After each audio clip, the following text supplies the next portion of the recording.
Har 10 ta homiladorda bittasida sahr bo'ladi. Nima uchun bunaqa bo'ladi? Hozir sizga shuni tushuntirib o'taman. 10 ta homiladorda bittasida qandli diabet bo'ladi, gestatsion diabet bo'ladi.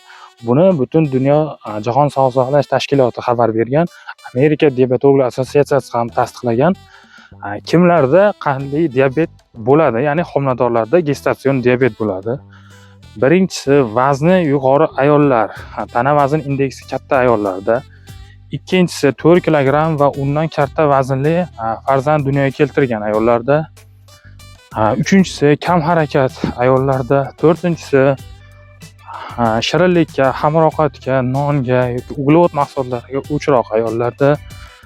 Beshinchisi naslida qandli diabet ikkinchi turi bor ayollarda gestatsion diabet xavfi yuqori bo'ladi. Bizda tekshiruvlarda biroz noto'g'rilik bor.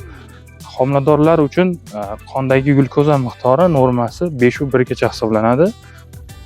Va asosan bizda nazoratga turish uchun homiladorlikni 12-haftalarda uchetga olish uchun chiqishadi.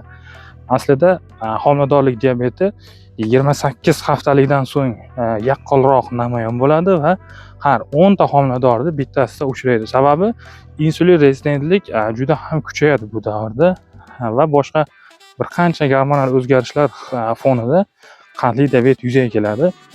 Buni gestatsion diabet deyiladi, ya'ni u homiladorlikdan oldin yo'q edi, lekin faqat homiladorlik davrida uchraydi.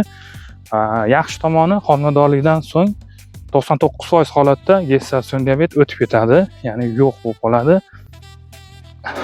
Minus tomonlardan biri o'sha diabet bo'lganini odatda bemorlar bilmaydi, chunki ko'pchiligida chanqash, hojatga chiqish ko'payishi yoki boshqa diabet belgilari namoyon bo'lmaydi.